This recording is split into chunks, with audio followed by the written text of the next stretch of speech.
நீரோ மன்னன் காலத்தில் ரோமை பேரரசில் சிறை காவலர்களாக பணியிலிருந்து புனித பேதுருவின் மறையுரையால் மனம் மாறியவர்கள். மறைசாட்சிகளாக கொல்லப்படும் வேளையிலும் கூட நம்பிக்கையில் நிலைத்திருந்த பெருமைக்குரியவர்கள். ஆம், இன்று நாம் காண இருக்கும் புனிதர்கள் புரோசெசுஸ் மற்றும் மார்ட்டினியன். ஜூலை மாதம் 2ஆம் தேதி நாம் அவர்களுடைய விழாவை கொண்டாடுகிறோம். இந்த வீடியோ வழியாக நாம் அவர்களுடைய வாழ்வோடு இணைந்து பயணிக்க இருக்கிறோம். நீரோ மன்னனின் மறைக்கலகம். திருத்தூதர்களின் போதனையினால் கிறிஸ்தவ விழுமியங்கள் மக்களுடைய மத்தியில் மிக விரைவாக பரவ துவங்கிய காலம் அது. மனமாற்றமும் குணமாற்றமும் பெற விரும்பிய ஒவ்வொருவரும் திருமுழுக்கு பெற்று தங்களை கிறிஸ்துவின் பிள்ளைகளாக்கினார்கள். ரோமை தெய்வத்திற்கு தூபம் காட்ட மறுத்தார்கள். கிறிஸ்தவர்களையும் புதிய நெறிமுறைகளையும் ஏற்க முடியாதவர்கள் இயேசுவின் திரு உடலையும் திரு ரத்தத்தையும் பருகும் மக்களை பார்த்து மனிதர்களை கொன்று தின்கிறார்கள் என பழி சுமத்தினார்கள். ஜெபத்திற்காக இறைமக்கள் கூடிய பொழுது அவர்கள் அரசருக்கு எதிராக கூடுகிறார்கள் என முழங்கினார்கள். வரலாற்று ஆசிரியர் தெர்த்துலியன் குறிப்பிடுவது போல கிறிஸ்தவர்கள் ஒழிக என்று வெளிப்படையாகவே முழக்கமிட்டார்கள். இந்நிலையில் ரோமையின் 5வது பேரரசனாக கிபி 64ஆம் ஆண்டு நீரோ பொறுப்பேற்றான். இவன் சொல்லொன்னா கொடுமைகளால் கிறிஸ்தவர்களை வதைத்தான். திட்டமிட்டு அவர்களை கொன்றான்.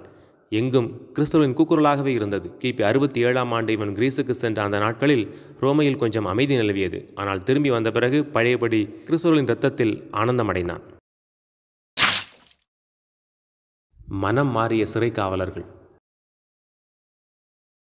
நீரோவின் இந்த மறைகலகத்தின் பொழுதுதான் திருத்தூதர்களான பேதுரு மற்றும் பவுல் இருவரும் கைது செய்யப்பட்டார்கள்.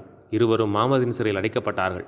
அந்த சிறையில் புரோசெசுஸ் மற்றும் மார்ட்டினியன் ஆகியோர் காவலர்களாக இருந்தார்கள். திருத்தூதர்கள் இருவரும் இவர்களிடமும் அங்கிருந்த மற்றவர்களிடமும் கிறிஸ்துவின் செய்தியை வாய்ப்பு கிடைக்கும் போதெல்லாம் அறிவித்தார்கள்.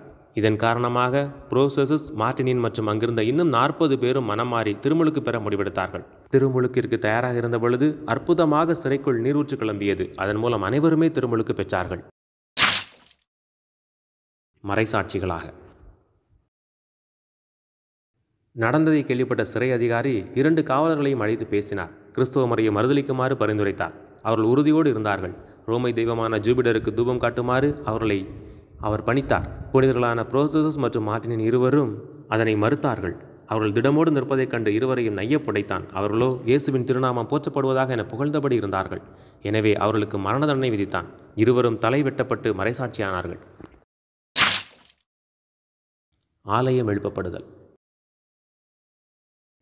தலை வெட்டப்பட்ட புனிதர்கள் புரோசெசுஸ் மற்றும் மார்ட்டினியனுடைய உடல்களை எடுத்து லூசியானா என்ற பெண்மணி தம்முடைய தோட்டத்தில் நல்லடக்கம் செய்தார். இவர்களின் விழா 4ஆம் நூற்றாண்டு முதல் மக்கள் மத்தியில் நினைவுகூரப்படுகிறது. திருத்தந்தை பெரிய கிரகோரி தம்முடைய 32வது மறையுரையை இம்மறைசாட்சிகளின் திருவிழா அன்று ஆற்றினார். அப்பொழுது இத்திருத்தலத்திற்கு வரும் நோயாளிகள் உடல்நலம் பெறுகிறார்கள். தீய ஆவியினால் ஆட்கொள்ளப்பட்டவர்கள் அதிலிருந்து விடுபடுகிறார்கள் என கூறினார். திருத்தந்தை முதல் பாஸ்கல் இவருடைய உடலுடைய திருப்பண்டத்தை எடுத்துச் சென்று புனித பேதுரு பேராலயத்தில் வைத்து அதன் மேல் பீடம் ஒன்றை எழுப்பினார்.